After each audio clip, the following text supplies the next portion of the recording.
কোনো কিছু যাচাই বাছাই না করেই এখন পর্যন্ত তদন্তই হয় না, একটা মানুষকে দোষী সাব্যস্ত করা হচ্ছে। আপনারা সম্প্রতি একটা ঘটনা দেখতেছেন ফেসবুকের মাধ্যমে, বাংলাদেশে 11 বছরের একটা মেয়েকে ধর্ষণের অভিযোগ করছে একজন মাদ্রাসার শিক্ষকের বিরুদ্ধে। আর সাংবাদিক নামের কিছু সাংঘাতিকরা সমাজের মধ্যে বিশৃঙ্খলা সৃষ্টি করতেছে, সঠিক প্রচার প্রসার না করে। এই যে নেত্রকোনার ঘটনাকে কেন্দ্র করে একজন আলেমকে এইভাবে দোষী সাব্যস্ত করা হয়েছে। আমার কত আগে পরীক্ষা নিরীক্ষা করুক, উনি আসলে দোষী কিনা তদন্ত করা হোক। উনি লাইভে বলতেছে আমি দোষী না, আমাকে আপনারা অপবাদ দিবেন না। এখন আমার কথা হলো, উনি যে এই চ্যালেঞ্জ শুনলেন গোটা দেশবাসীর কাছে, ওনার চ্যালেঞ্জটা গ্রহণ করা দরকার না? উনি বলছে প্রয়োজন আপনারা পরীক্ষা করে দেখেনি সন্তান আমার কিনা। তা আপনি পরীক্ষা নিরীক্ষা করলেন না, তদন্ত করলেন না, উনারে ডালাও ভাবে আপনারা দোষী বানাইয়া দিলেন। আর আমাদের কিছু নামদারি লেবাসদারি মৌলবীরা অতি উৎসাহিত হইয়া বাস ডুল ফিটাইতেছে। দর্শনকারীর বিচার হয় না, তাই দর্শন করার আরো তার উৎসাহ বাড়তে থাকে। বিচার হচ্ছে না, বরং যে দর্শন করছে তার তো বিচার হচ্ছেই না, উল্টা নির্দোষ মানুষটাকে ধর্ষণের অভিযোগ দিয়া জেলখানায় ঢুকানো হচ্ছে। এটা সোনার বাংলাদেশ, ঠিক না বেঠিক? কোনো কিছু যাচাই বাছাই না করেই এখন পর্যন্ত তদন্তই হয় না, একটা মানুষকে দোষী সাব্যস্ত করা হচ্ছে। আপনারা সম্প্রতি একটা ঘটনা দেখতেছেন ফেসবুকের মাধ্যমে, বাংলাদেশে 11 বছরের একটা মেয়েকে ধর্ষণের অভিযোগ করছে একজন মাদ্রাসার শিক্ষকের বিরুদ্ধে। আমার প্রশ্ন হলো, দোষী যেই হোক তাকে শাস্তি দিতে হবে, ঠিক না বেঠিক? সে যদি ফিরও শাস্তি দিতে হবে। এবং শাস্তি কি? ফা উফুরুজু রাইক্যা, মাথা নিচের দিকে দিয়া ফাত্তর মাইরা তারা মেরে লাউন, ঠিক না ঠিক? এটা যদি আমি নিজেও হই, আমারও ফা উফুরুজু বাইন্দা ফিডানির দরকার। শাস্তি তো সবার জন্য সমান, কিন্তু অপরাধ আমি আদৌ করলাম কিনা, মানে যাচাইও করলেন না, বাছাইও করলেন না, পরীক্ষা নিরীক্ষা করলেন না, তদন্ত করলেন না, বা শুনছেন আর ঢুল ফিটানি শুরু করলেন। এটা কোন সিস্টেম? একটা মানুষ আদৌ অপরাধ করছে না, কিন্তু তার অপরাধী বানাই দিলেন সমাজের মধ্যে, তার পুরো জীবনের কেরিয়ার ধ্বংস করে দিলেন আপনি। একমাত্র কারণ হলো সঠিক বিচার হয় না। আর সাংবাদিক নামের কিছু সাংঘাতিকরা সমাজের মধ্যে বিশৃঙ্খলা সৃষ্টি করতেছে, সঠিক প্রচার প্রসার না করে। কোন নায়িকা কোন সময় বাথরুম থেকে বেরিয়েছে, কোন নায়িকা কোন কাপড় পরছে, এই সাংবাদিকদের নিউজ হইল এখন। এটা সমাজের মধ্যে কত ঘটনা ঘটতেছে, এরা ভালো করে নিউজ করে না, সত্যটা প্রকাশ করে না, মিথ্যাগুলি মানুষের সামনে তুলে ধরে। এই যে নেত্রকোনার ঘটনাকে কেন্দ্র করে একজন আলেমকে এইভাবে দোষী সাব্যস্ত করা হয়েছে। আমার কত আগে পরীক্ষা নিরীক্ষা করুক, উনি আসলে দোষী কিনা তদন্ত করা হোক। উনি লাইভে বলতেছে আমি দোষী না, আমাকে আপনারা অপবাদ দিবেন না। এখন আমার কথা হলো, উনি যে এই চ্যালেঞ্জ শুনলেন গোটা দেশবাসীর কাছে, ওনার চ্যালেঞ্জটা গ্রহণ করা দরকার না? উনি বলছে প্রয়োজন আপনারা পরীক্ষা করে দেখেনি সন্তান আমার কিনা। তা আপনি পরীক্ষা নিরীক্ষা করলেন না, তদন্ত করলেন না, উনারে ডালাও ভাবে আপনারা দোষী বানাইয়া দিলেন। আর আমাদের কিছু নামদারি লেবাসদারি মৌলবীরা অতি উৎসাহিত হইয়া বাস ডুল ফিটাইতেছে। নিজের ক্ষতি নিজেই আমরা করতেছি। এগুলা সব কিছু হচ্ছে কিয়ামতের আগ মুহূর্তের আলামত। এগুলো হলো ফিতনা, দাজ্জালের ফিতনার কথা আদম থেকে নিয়ে আমাদের নবী পর্যন্ত সবাই সতর্ক করছে, ফিতনা আসতেছে। এই ফিতনার মধ্যে আমরা পড়ে গেছি, অহরহ ফিতনা চলতেছে। জেনা ব্যভিচার এমন হবে, নিজের ঘর নিজেই দর্শিত হবে, নিজের ঘরের ভিতরে দর্শিত হবে। জেনা ব্যভিচার বেড়ে যাবে, তখনই আল্লাহর পক্ষ থেকে গজব আসা শুরু হবে। গজব কখন আসে বলেন তো দেখি? গুনাহ যখন বেশি হয় গজব তখন আসে। আগের জামানায় আপনারা কেন মুরব্বী যারা সাদা দাঁড়িয়ে গেছে দেখেন, এরার জামানায় কিন্তু এত গুনাহও ছিল না, এত রোগও ছিল না, এত গজবও ছিল না। ঠিক কইছি না? ঠিক। ডায়াবেটিস নামক যে একটা রোগ আছে, এটা মুরব্বীরা আগে চিনচিনি জিগান, এই নামই শুনছে না। স্ট্রোক, ব্লক, হার্ট অ্যাটাক, এটা আগে শুনছে কোনো মুরব্বীরা? ইডা এলো কেমনে? এটা আমরা গুনার কারণে এই অদ্ভুত অদ্ভুত রোগগুলো আমরা ঠাই আনছি। আমরা গুনাহ করি তো আমরা এতগুলা রোগ। আমার নানি এখনো জীবিত আছে, আমার নানি 100-র উপরে বয়স, কোরআন শরীফ এখনো দেখতে পড়ে, আর আমরা 60টা চশমা লাগাইতে হয়, ঠিক না বেটি? এরপর আমরা দেখতে পারি না। আমরা খারুলে মাথা ঘুরায়, তে আমরা বুকও ব্যথা, তে আমরা হাড়ও ব্যথা, তে আমরা কিডনি গেছে গা, তে আমরা প্যারালাইসিস। কেন? এই অল্প বয়সে সমস্যা কি? কারণ আমরা গুনাহ বেশি। আমরা রোগ বেশি, আমরা হায়াত কম।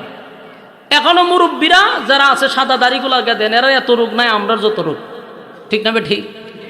এর একটা নাম্বার কারণ হলো গুনাহ বেশি, সমাজে বেড়ে গেছে, রোগ বেশি, মুসিবত বেশি, ঠাডা বেশি। ঠিক না ঠিক?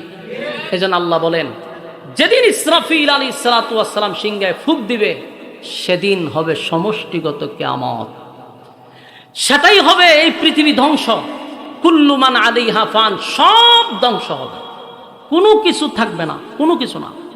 আল্লাহ বলেন, যখন ফুঁক দিবে তখন জমিনের মধ্যে জালজালা শুরু হবে।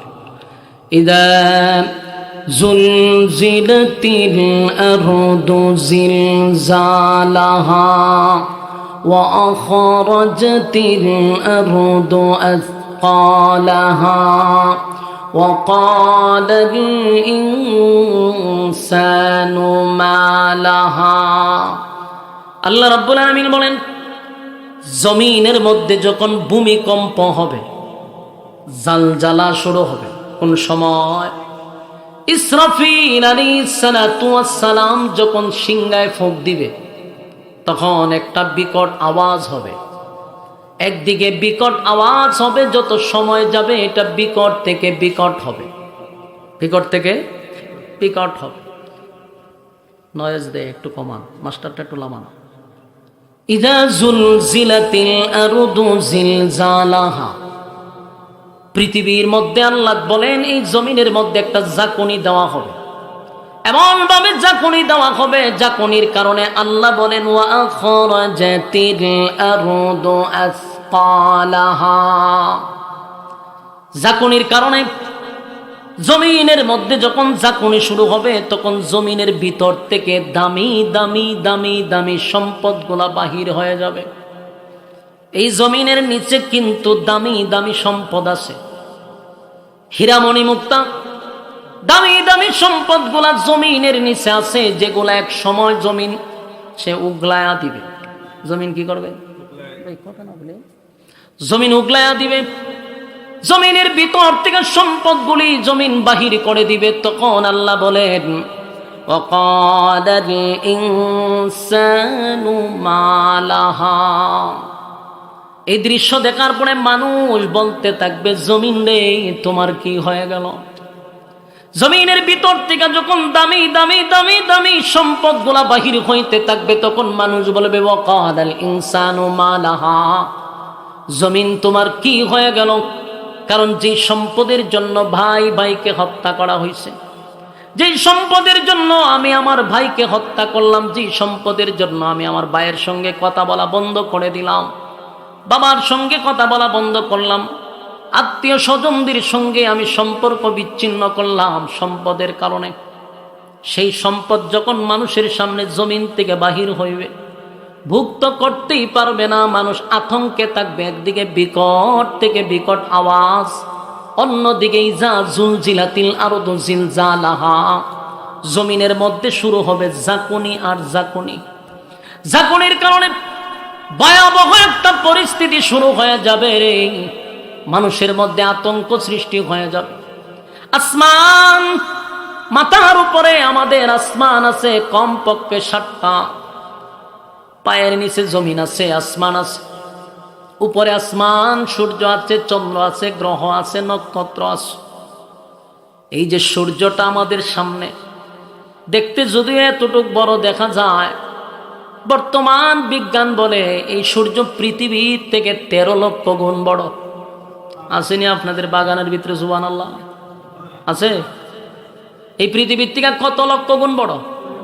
এই পৃথিবীর থেকে যদি 13 লক্ষ গুণ বড় সূর্যটা হয়, একটু বালিশের সঙ্গে মাথা লাগাইয়া চিন্তা করেন, পৃথিবীর থেকে যদি 13 লক্ষ গুণ বড় হয় রে, সূর্যটা যদি পড়ে তাহলে পৃথিবী আর তালাশ করে পাওয়া যাবে? পৃথিবী তালাশ করে পাবেন না, কারণ পৃথিবীর থেকে 13 লক্ষ গুণ বড়। অথচ এই সূর্যটা দেখা যায় এতটুক বড়, কিন্তু এই সূর্য পৃথিবীর থেকে 13 লক্ষ গুণ বড়। আমরা রাতের বেলায় যখন আকাশের দিকে তাকাই, তখন ছোট ছোট নক্ষত্র দেখা যায়, যদিও দেখতে বোঝা যায় 8-10টা একসাথে পকেটে রাখা যাবে।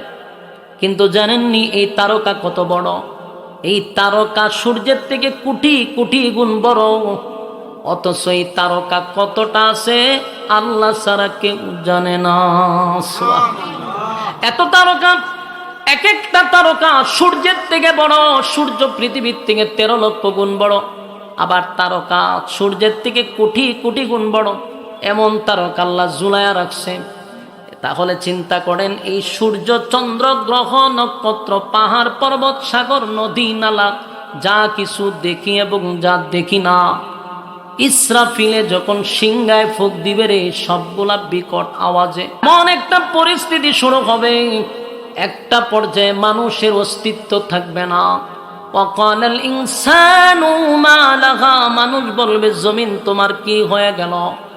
এরপর আল্লাহ বলেন ইয়াউমা ইযিন তুহাদ্দিসু আখবারাহা, সেদিন জমিনকে আল্লাহ, সেদিন জমিনকে আমার আল্লাহ সাংবাদিক বানায়া দিবে। জমিন কথা বলতে থাকবে। জুরে কোন কি বলবে? জমিন কথা বলবে। বড় আশ্চর্যের ব্যাপার, জমিন কথা বলবে। বর্তমান এই ওয়াজ করতে গেলে মানুষ এমনটা আশ্চর্য হয় না।